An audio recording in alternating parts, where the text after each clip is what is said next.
This is Lois Whaley for Women Today and Yesterday.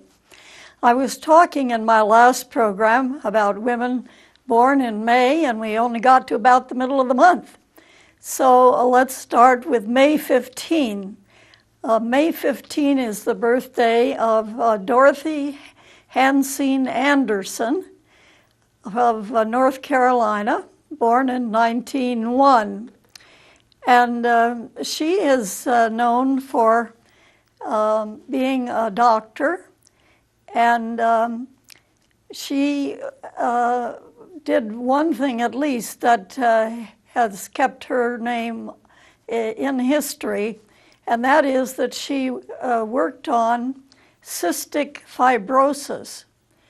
Actually, when she first became a doctor, they hadn't identified cystic fibrosis. Now, I'm not sure whether that means that people didn't have it back in the 30s and 40s, or whether it just means that they hadn't really seen that there was this pattern that was possible in different people across the country and, of course, around the world, too, for that matter. It was in 1938 that Dr. Dorothy Anderson wrote up the findings and named the illness, which today we call, and which she called, cystic fibrosis. And she spent much of the rest of her life looking for a cure. Not that we have it, but she did give directions for how to help control cystic fibrosis, especially in young people and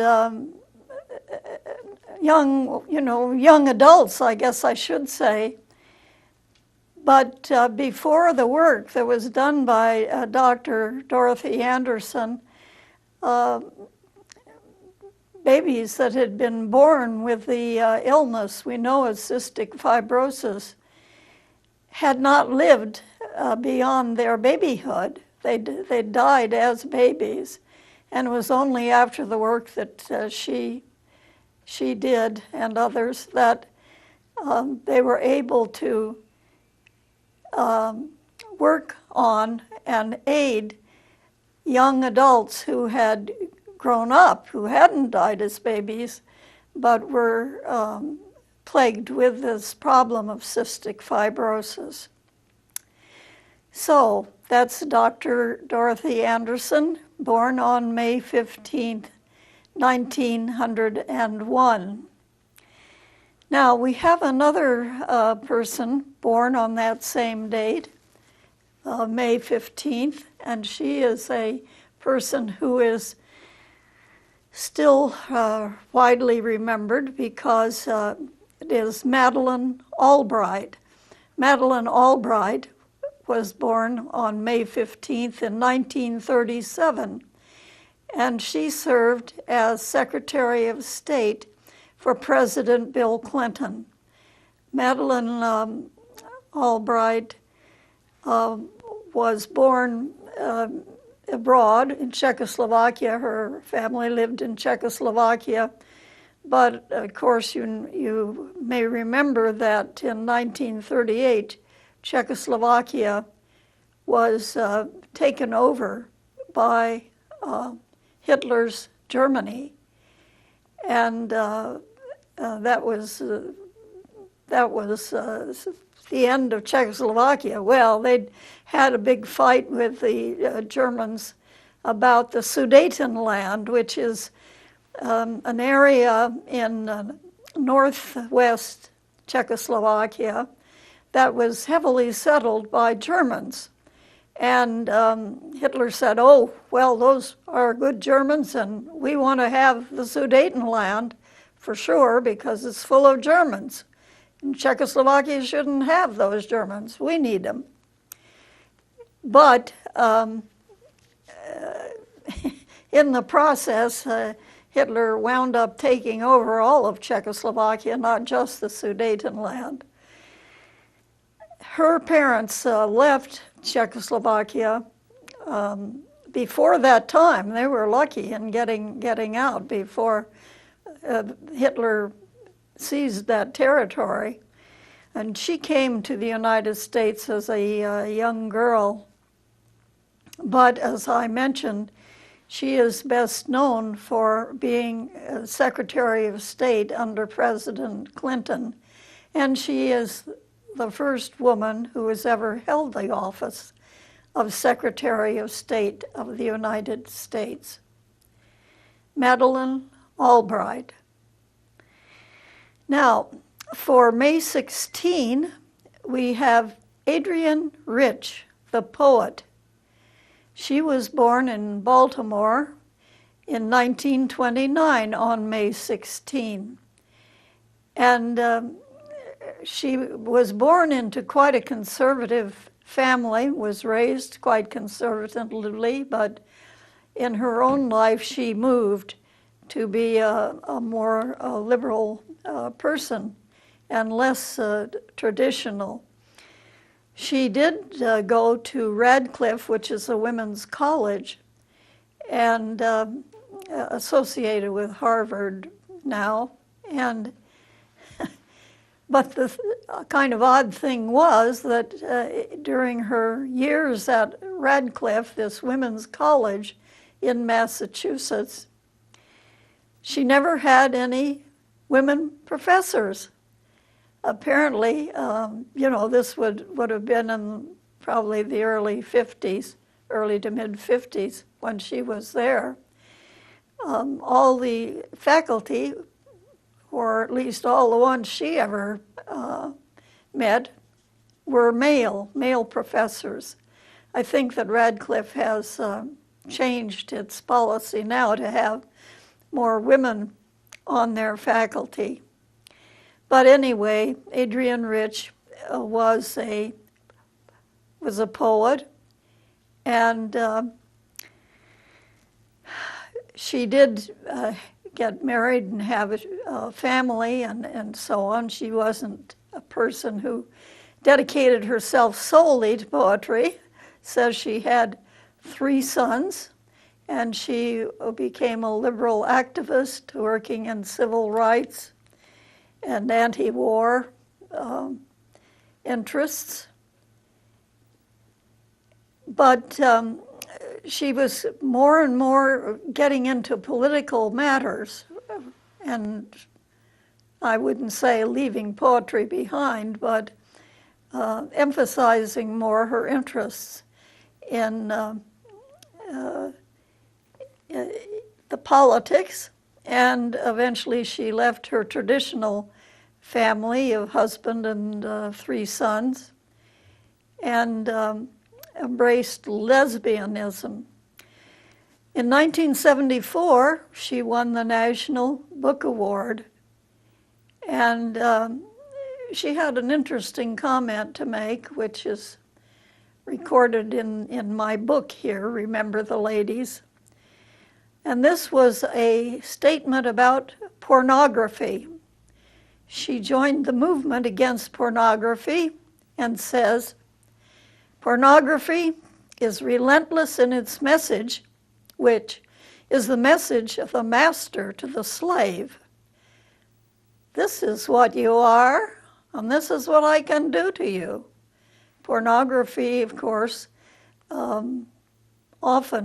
mostly shows women being sexually abused, or it's mostly about women, and I suppose it's mostly watched by men. Some really are glad to have modern phones on which they can get into pornography.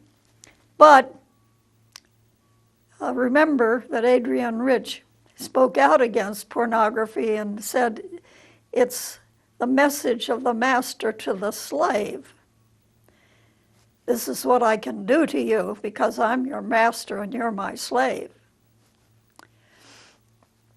On the 17th of May, that's the birthday of an American woman who became a well-known person, in fact, even a politician in England. But she was born in the U.S. She was born in Virginia in 1879 on May 17th.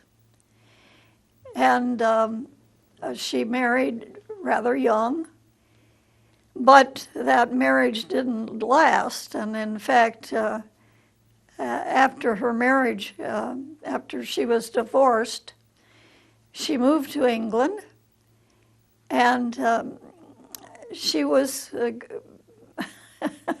she was the kind of beautiful and vivacious person that a lot of men were interested in. And she finally wound up marrying very advantageously, I would say, probably for her.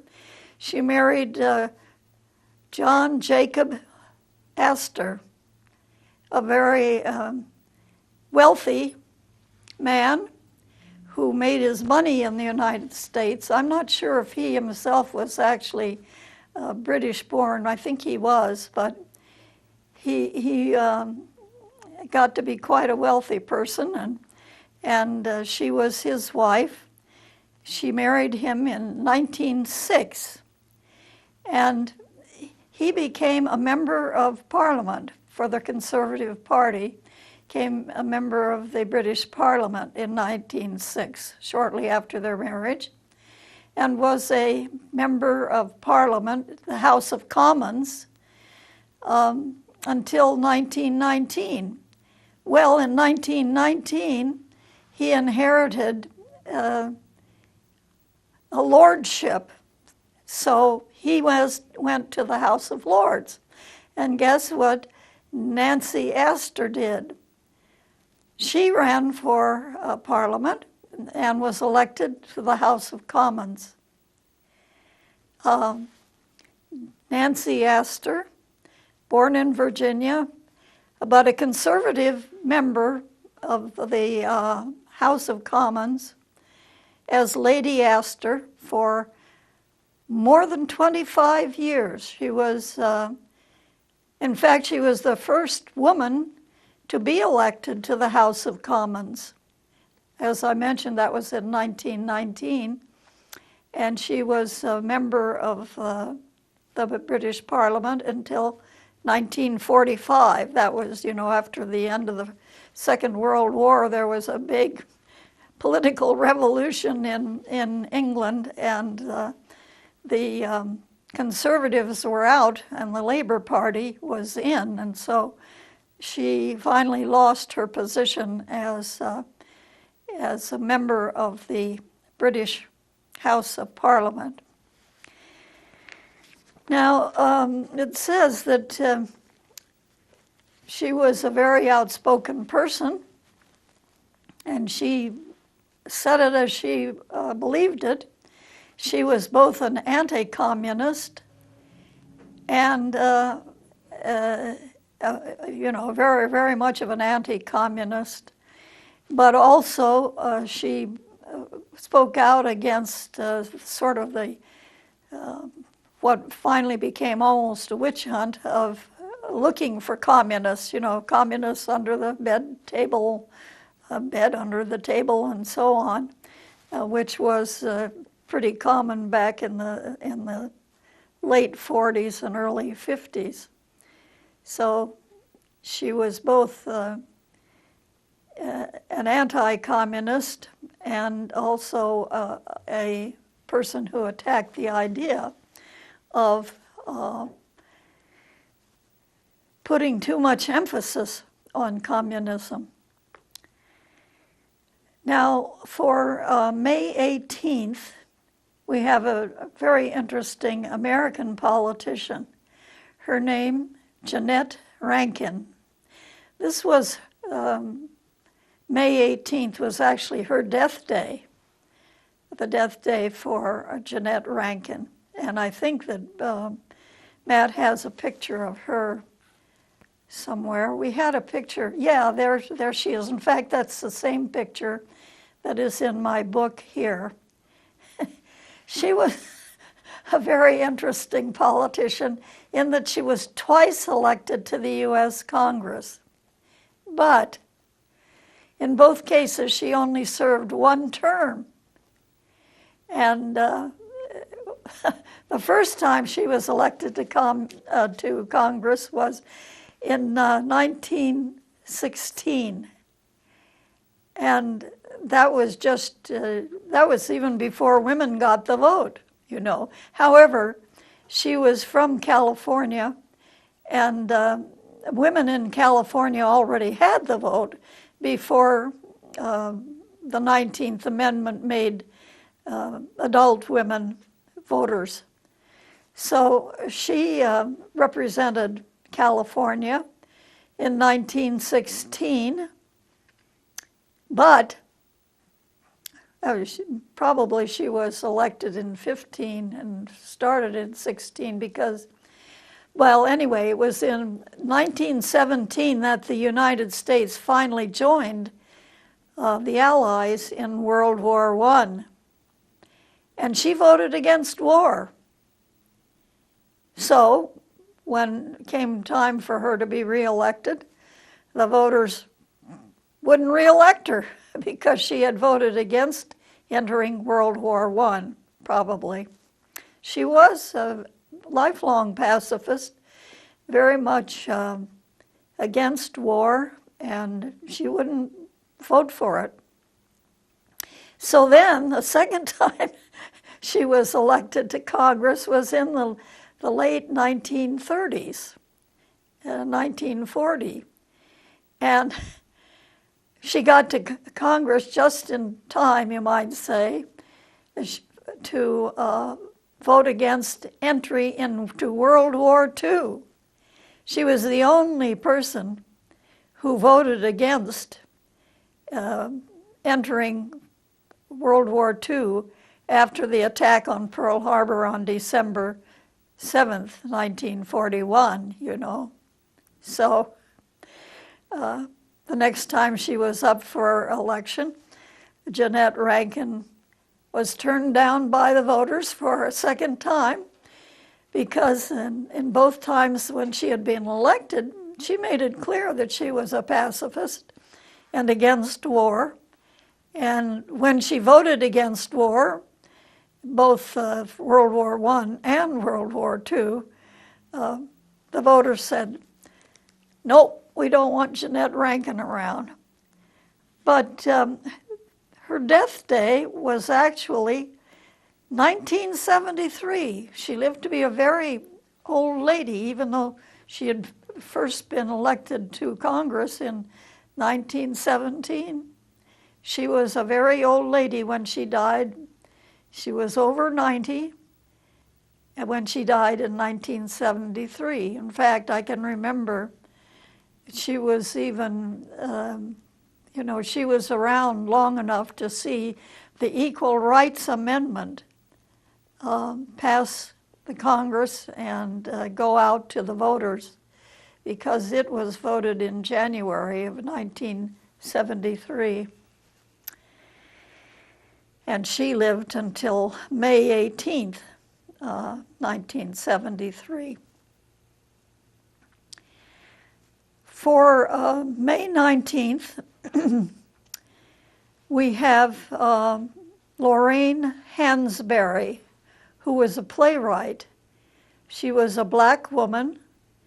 She put on her play, which was quite famous in its day, in 1959. It was called A Raisin in the Sun, and was later made into a film.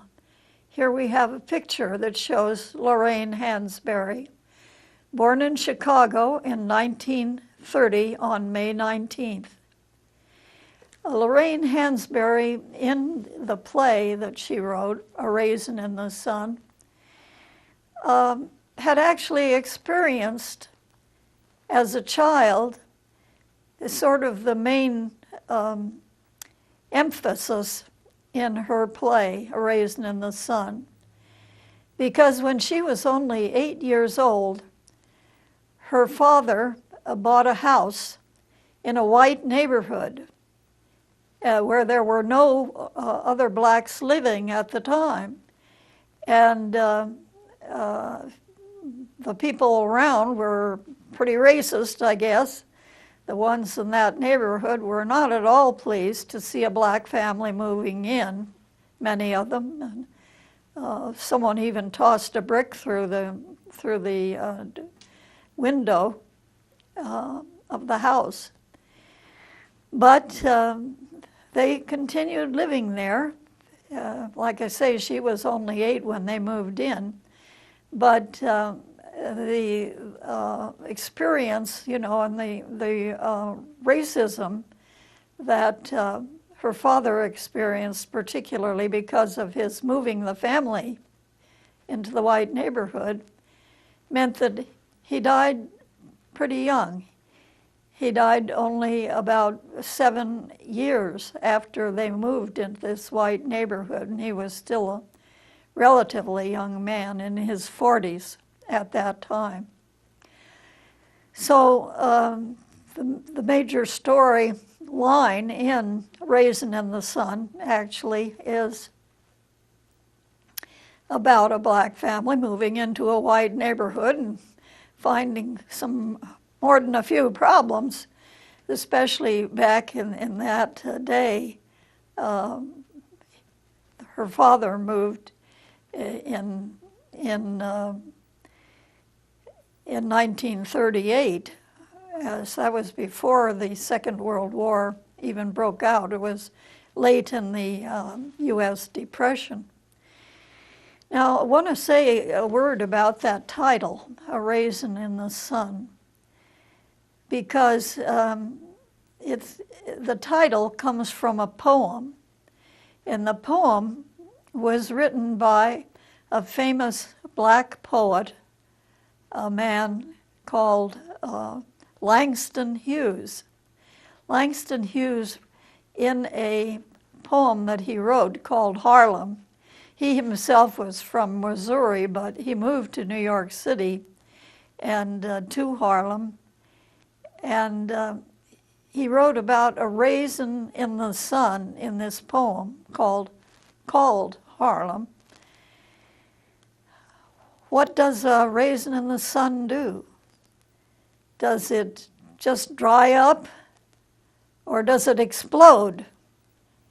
And that was the idea, you know, raisins are black and so forth and so on, and what would happen to a black that's exposed to a lot of heat? Well, they might just dry up, or they might explode.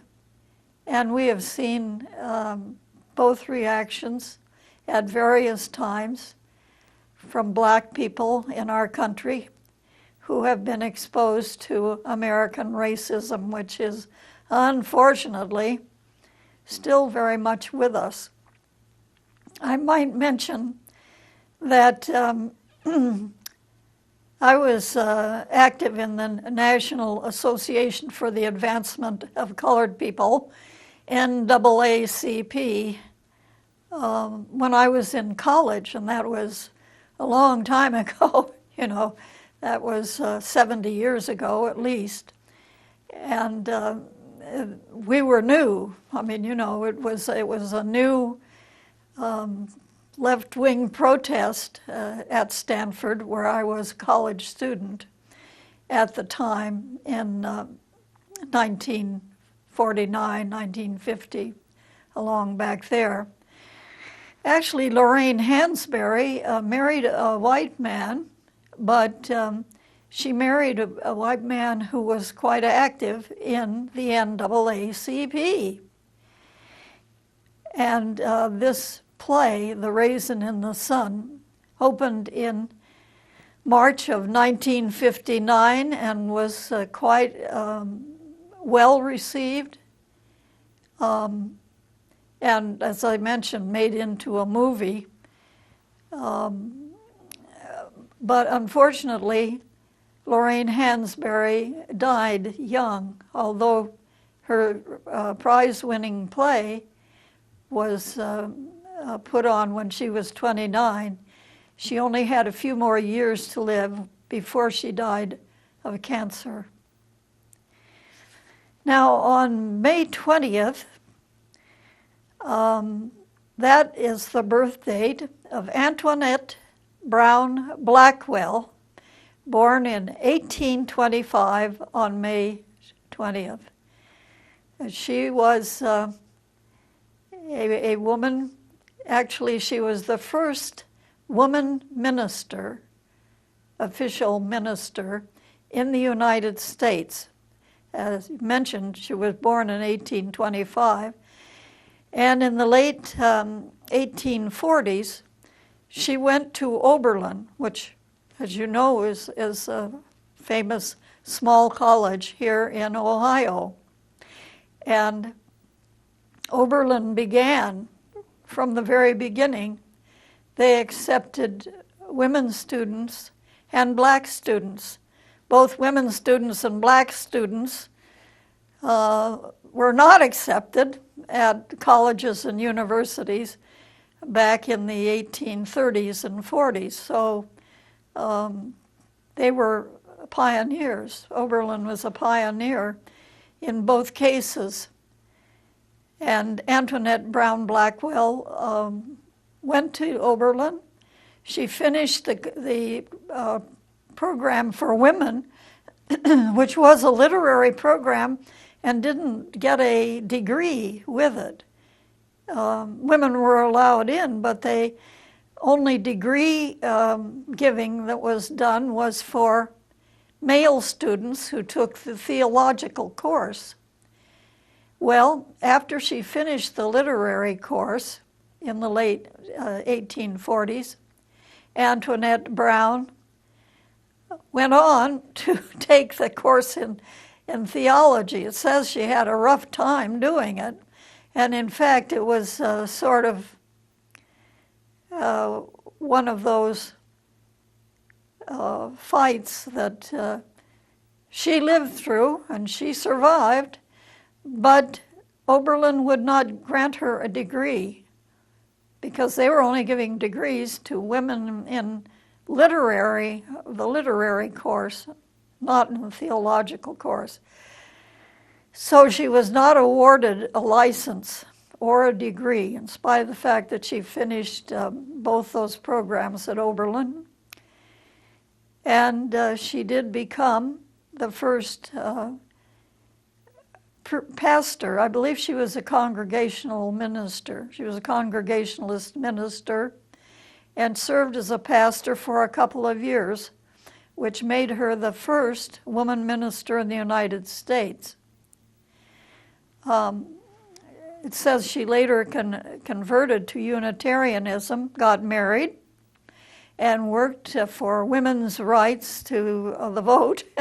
She had 6 children. She wrote.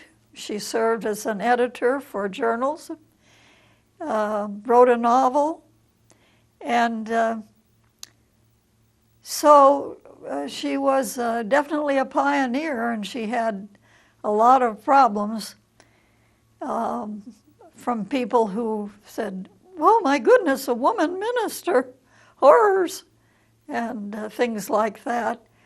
Some thought that she was joking when she said she was a minister. And some just started back, horror, the thought, a woman as a minister.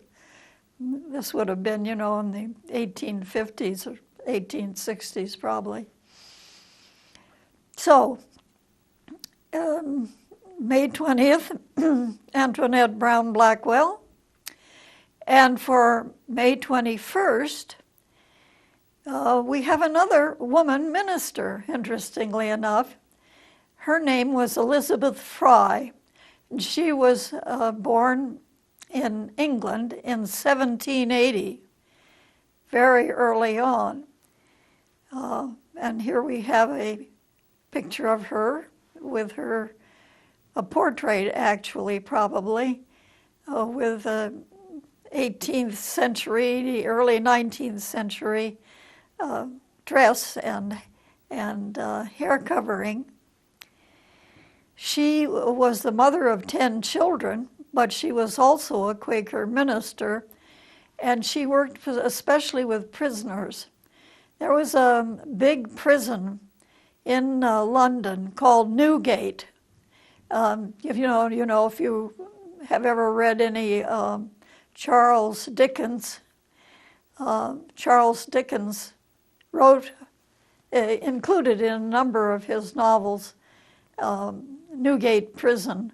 His parents had been in Newgate Prison, and in those days, the prisoner's family, his father was put in prison as a debtor in those days. People who got too many debts were finally jailed, and the Dickens family was put in prison along with, let's put it this way, they allowed the family to live in the prison where the father was in prison. And Elizabeth Fry worked with Newgate. She made it a much, if you can call it welcoming, at least not quite as terrible as it once had been. She established a school because, of course, there were children there in those days in the early 19th century. And she set up Bible readings and encouraged the women and girls to do sewing and just made life a little better for the families that were also in the prison where their husbands and fathers were incarcerated. And she worked in other prisons, and she worked for prison reform to make it a better place. I've mentioned before, that there was a time when prisons also had a lot of people who were mentally ill, and I'm sure that was one of the problems that she saw as well, Elizabeth Fry. Now, May 22nd is the birth date of a famous American woman painter. Her name, Mary Cassatt. Mary Cassatt was an impressionist. In fact, she spent much of her adult life in France. This is a self-portrait, a portrait she did of herself when she was an artist in France. While there, she made the acquaintance of Edgar Degas, D-E-G-A-S, Edgar Degas, who was a famous impressionist painter. And she and he became quite close, and they influenced each other's art, it's said. In spite of the fact that she became a famous impressionist, in the day, there was something like, Impressionism was considered terribly radical, and people like Degas and Cassatt were assailed in the press. One story talked about 6 mad people who are painters called Impressionists. One of them is even a woman, and of course they were referring to Mary Cassatt. But she was originally from western Pennsylvania, from the Pittsburgh area, but she went to France to study painting and lived practically the rest of her life there in France, and as an impressionist painter. So our next person for May 23rd is an American radical, a pioneer American woman radical. Her name, Margaret Fuller. Margaret Fuller was born on May 23rd in 1810. And she lived a very, yes, this is probably a pencil portrait that was made of Margaret Fuller. She lived for almost 40 years and a very active life.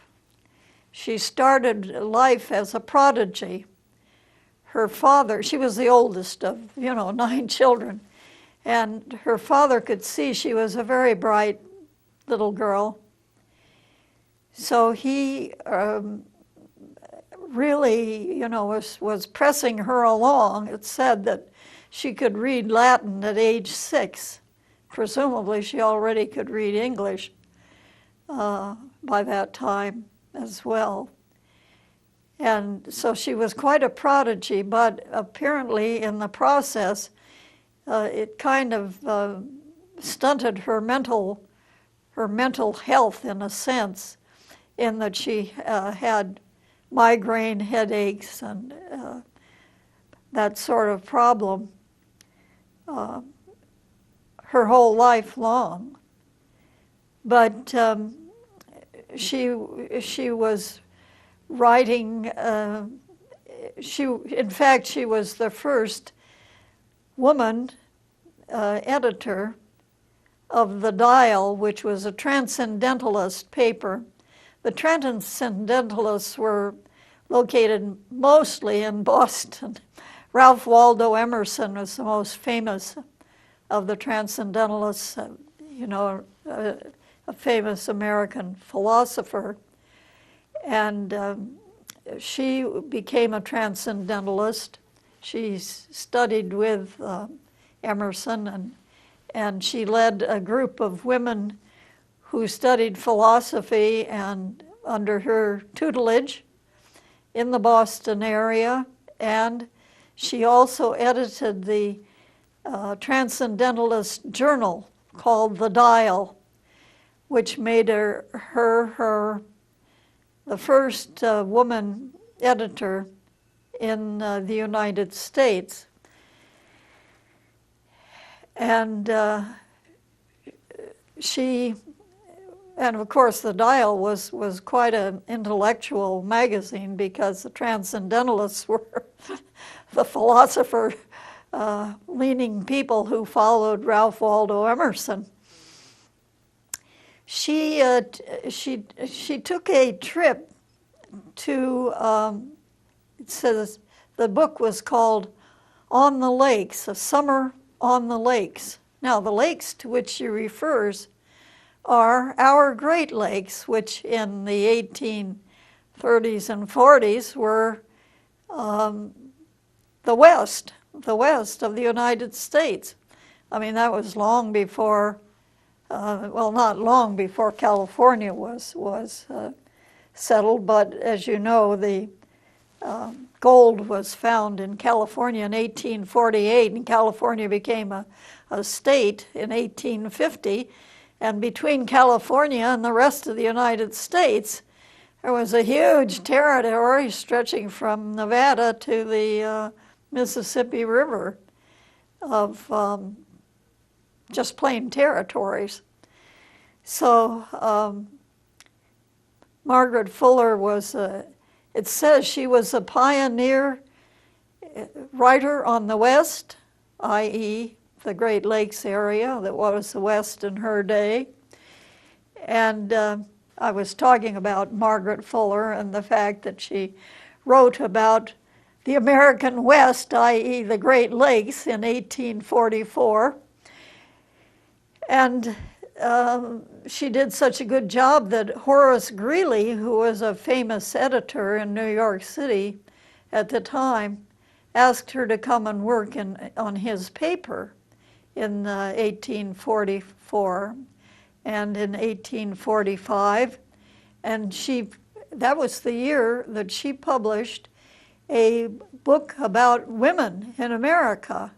She was the first person in America really to write on the woman problem at great length, at any length, and it was called Woman in the 19th Century, Woman in the 19th Century, published in 1845 by Margaret Fuller, at the time working for Horace Greeley in the New York Tribune. Now, she decided she wanted to make a trip to Europe, which, of course, would take her out of being able to work for Greeley there in New York, but he sort of enlisted her to become what was really a foreign correspondent. She was actually the first woman ever to be a sort of a foreign correspondent, at least in the United States, because she sent back writings about what was going on in Europe, where she was traveling around in England, France, Italy, and so on, for Horace Greeley to publish in the New York Tribune. That was in 1846 when she went to Europe, and she was there actually for 4 years. She wound up in Italy, and she had never married by that time. She was, 36, I guess, pretty much an old maid, but she fell in love with an Italian nobleman, not a wealthy man, but he was a nobleman, and they were married. They had a child, a baby, and as I say, she was a foreign correspondent for Horace Greeley. Well, in 1850, they decided to return to the United States. And unfortunately, during a storm off of Long Island, the boat that they were returning to the United States on shipwrecked. And she and her husband and her little boy were all drowned in 1850. So that was a pretty short but very adventurous life, the life of Margaret Fuller. Now for May 25th, we have the death date at age 59 of Laura Dewey Bridgman. Now, that's not a well-known name, I don't think, but she was the first deaf-blind person to really become able to read and write and speak and so on, because being deaf and blind, she was also dumb, speechless. But she was another one of the, like Helen Keller, another one of the people who was saved by teachers from the Perkins Institute, which was headed by Samuel Gridley Howe, the husband of the author, the woman author, of course, of the Battle Hymn of the Republic during the Civil War. So Bridgman actually stayed at Perkins for the rest of her life. She never actually left. She stayed there and worked there. People came to see her and be surprised and wonderment about this woman who was blind and deaf but who had managed to learn, rather like Helen Keller, you know, a way where she finally realized that everything had a name and she wanted to know its name. And then she continued working at Perkins Institute for the rest of her life. Laura Dewey Bridgman, who died in the year 1889 at age 59. For May 25th, for May 24th, May 25. Here I'm getting a little bit confused.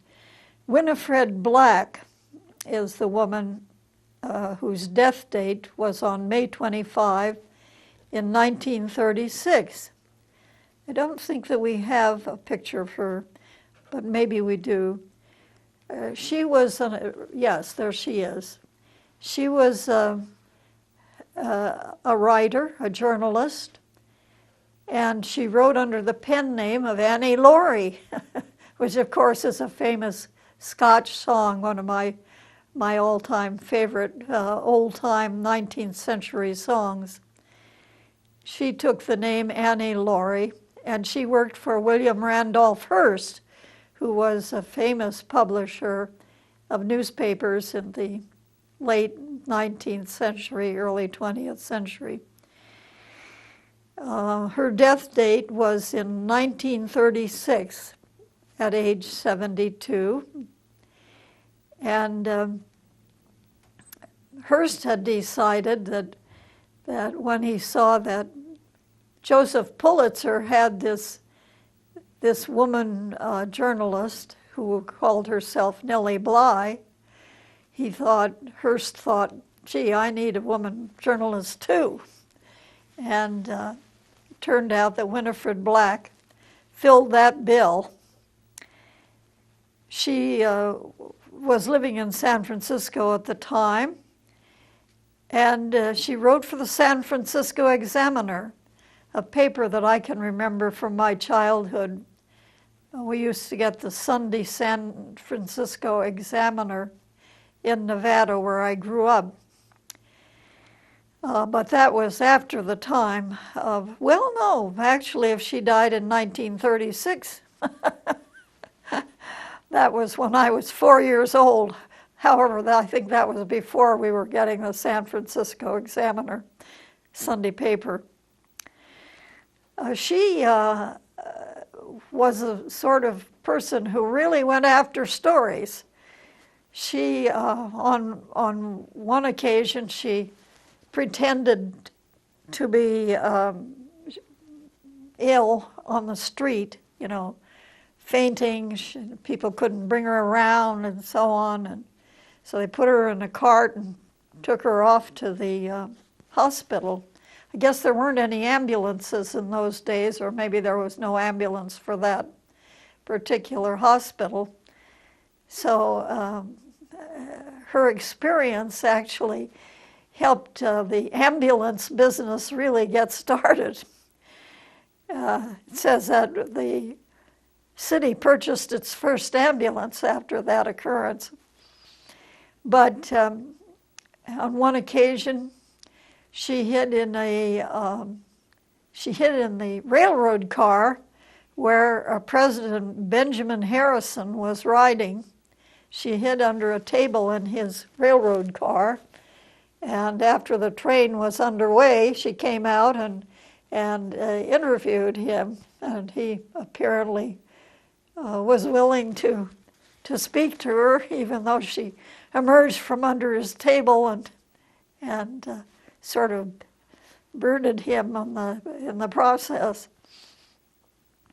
But she went, one of her other famous tricks for getting a good story, she went in 1900 to Galveston, Texas. There was a terrible hurricane in that year, and 7,000 people had been killed in Galveston by that terrible hurricane in 1900. So Winifred Black dressed up as a boy and got into the town and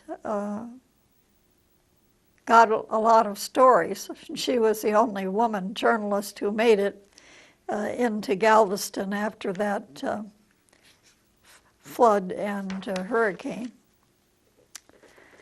Okay, for May 26th, we have Lady Mary Wortley Montagu.